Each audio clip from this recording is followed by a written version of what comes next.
जय हिंद मेरे प्यारे साथियों। 80 सेवानिवृत्त सिविल सेवकों ने चुनाव आयोग से आग्रह किया कि वह 2024 चुनाव की तारीखों का घोषणा तब तक न करें जब तक कि एसबीआई विवरण प्रस्तुत न कर दे। सीसीजी द्वारा चुनाव आयोग को लिखे एक खुले पत्र में कहा गया कि यह ईसीआई के लिए अनुच्छेद 324 के तहत अपनी शक्तियों का उपयोग करके अपनी प्रतिष्ठा और अपनी अखंडता को पुनः प्राप्त करने का अवसर है।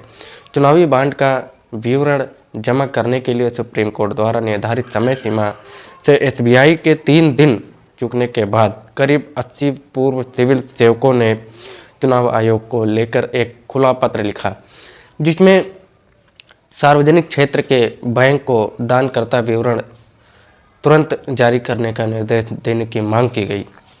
याद दिला दें कि 6 मार्च की समय सीमा समाप्त होने से ठीक एक दिन पहले भारतीय स्टेट बैंक ने सुप्रीम कोर्ट में एक आवेदन दायर कर 30 जून तक समय मांगा था। यह 17 दिन बाद था जब सुप्रीम कोर्ट ने चुनावी बांड को अवैध करार देते हुए अपना आदेश दिया था कि यह असंवैधानिक है। थॉमस फ्रैंकरो और पूर्व वित्त जैसे बैंकिंग क्षेत्र के विशेषज्ञों का हवाला देते हुए पत्र में कहा गया कि 48 करोड़ खातों वाले डिजिटलीकरण के उच्च स्तर का दावा करने वाले भारत के सबसे बड़े बैंक के लिए यह दयनीय बहाना पेश किया गया है। रिकॉर्ड मैनुअल रूप से रखे गए थे, इसलिए विस्तार की मांग की गई। सचिव सुभाष गर्ग ने कहा कि अभ्यास में 10 मिनट से अधिक का समय नहीं लगना चाहिए। शीर्ष सेवानिवृत्त सिविल सेवकों ने संवैधानिक आचरण समूह सीसीजी का हिस्सा हैं द्वारा लिखे गए पत्र में बताया गया कि एसबीआई द्वारा इस जानकारी से इनकार करना यह संकेत देना कि आम चुनाव से पहले उपलब्ध नहीं होगा। यह संकेत देता है कि एसबीआई सत्ता में बैठी सरकार को किसी भी आलोचना से बचाना कि फर्मों को दिए गए बांड और लाभ के बीच बदले की भावना थी या कारपोरेट पर दबाव डालने के लिए छापे या फिर धमकी दी गई थी।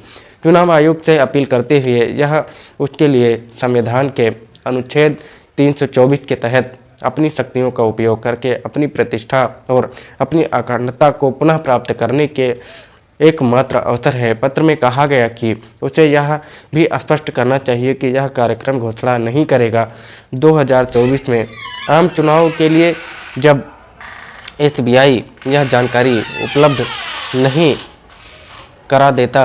भारत के चुनाव आयोग को सीसीजी का खुला पत्र 9 मार्च 2024 को जिन लोगों ने श्री राजीव कुमार मुख्य चुनाव आयुक्त, श्री अरुण कुमार गोयल और जो चुनाव आयुक्त हैं उनका नाम है आगे प्रिय श्री राजीव कुमार और श्री अरुण गोयल, ये 4 नाम जो मैंने आपको गिनाए, इनके नाम यह पत्र लिखा गया जो चुनाव आयुक्त हैं।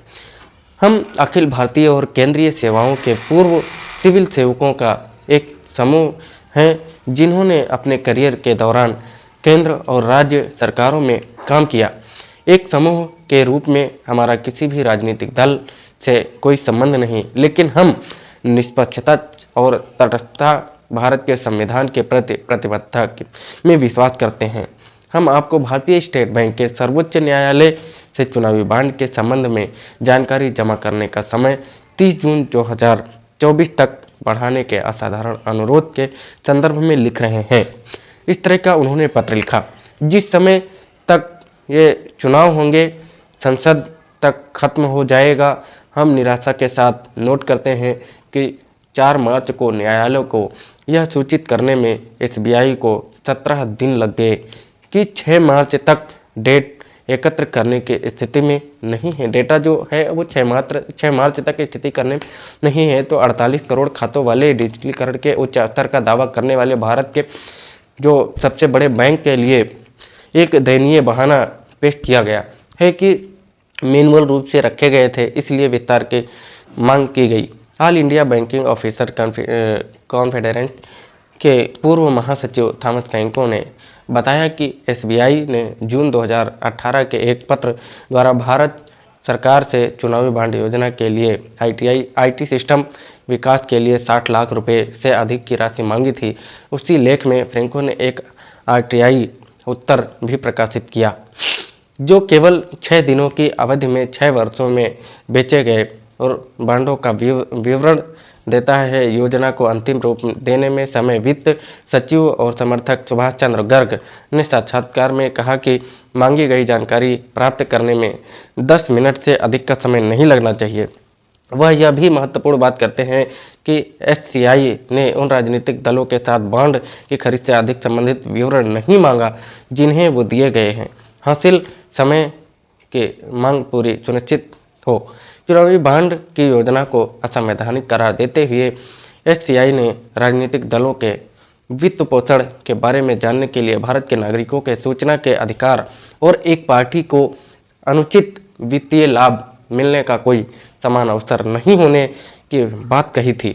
एसबीआई द्वारा इस जानकारी से इनकार करना और यह संकेत देना कि आम चुनाव से पहले उपलब्ध नहीं होगी, यह दर्शाता है कि एसबीआई सत्ता में सरकार को किसी भी आलोचना से बचा रहा है और कि बांड कुछ फर्मों के लिए लाभ या छापे के बीच बदले की भावना थी। कॉरपोरेट को अपनी बात मनाने के लिए, दबाव डालने के लिए धमकाना। मीडिया पोर्टल न्यूज लॉन्ड्री और न्यूज मिनट पहले ही 30 कॉरपोरेट और उनके द्वारा पिछले 5 वर्षों में लगभग 335 करोड़ रुपए के बांड की खरीद को इन कॉरपोरेट्स को अपने पक्ष में करने के लिए प्रवर्तन एजेंसियों ने जबरदस्त दुरुपयोग से जोड़ने वाली सामग्री प्रकाशित कर चुके हैं।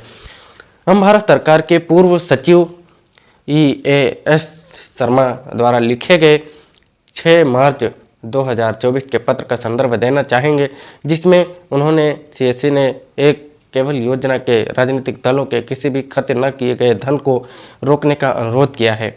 जब तक एससीआई द्वारा आदेशित जानकारी नहीं दे देता, तब तक सुप्रीम जो चुनाव का कार्यक्रम प्रकाशित नहीं किया जाएगा। हम ध्यान दें कि वर्तमान लोकसभा का कार्यकाल 16 जून 2024 तक है। इस समय चुनाव पूरा कराने के लिए 27 मार्च तक या उससे पहले की कार्यक्रम की घोषणा कर सकता है। एसबीआई को चुनाव की घोषणा से पहले चुनावी बांड का डेटा देना चाहिए और ईसीआई के लिए संविधान अनुच्छेद 324 के तहत अपनी शक्तियों का उपयोग करके अपनी प्रतिष्ठा और अपनी अखंडता को पुनः प्राप्त करने का एक अवसर है। जैसा कि श्री शर्मा ने सुझाव दिया कि एसबीआई को तुरंत सूचना जारी करने का निर्देश देना चाहिए और सीएसआई को यह भी स्पष्ट करना चाहिए कि वह 2024 के आम चुनाव के कार्यक्रम की घोषणा तब तक नहीं करेगा जब तक एसबीआई यह जानकारी नहीं देता।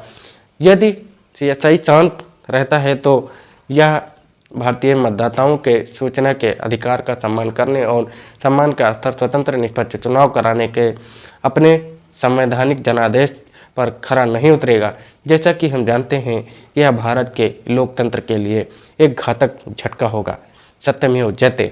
आपका विश्वासी संवैधानिक आचरण समूह 79 हस्ताक्षर किए गए।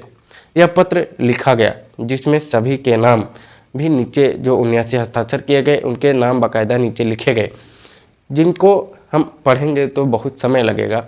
80 लोगों ने साइन किए हैं। तो जो भी चुनावी बांड का मामला है, सुप्रीम कोर्ट ने उसको रद्द कर दिया, असंवैधानिक करार दिया, जिसको लेकर के भारतीय जनता पार्टी बौखलाई हुई है। क्या उसी के इशारे पर ही एसबीआई जैसी संस्था, जो बैंक जैसी संस्था चला लेती है, उसको डेटा देने में तकलीफ हो रही है? ऐसा क्या है? कुछ तो उस डेटा के पीछे राज है जिसको शायद ही छिपाया जा रहा है, और वो इसलिए चुनाव को लेकर के देख रहे हैं कि चुनाव की घोषणा हो जाए, चुनाव हो जाए, इसलिए ऐसा ही इन्होंने इतना लंबा समय मांगा है सुप्रीम कोर्ट से। लेकिन चुनाव तो होंगे ही। तो आगे की जो भी खबरें हैं आपको बताते रहेंगे। जय हिंद, जय भारत मेरे प्यारे साथियों।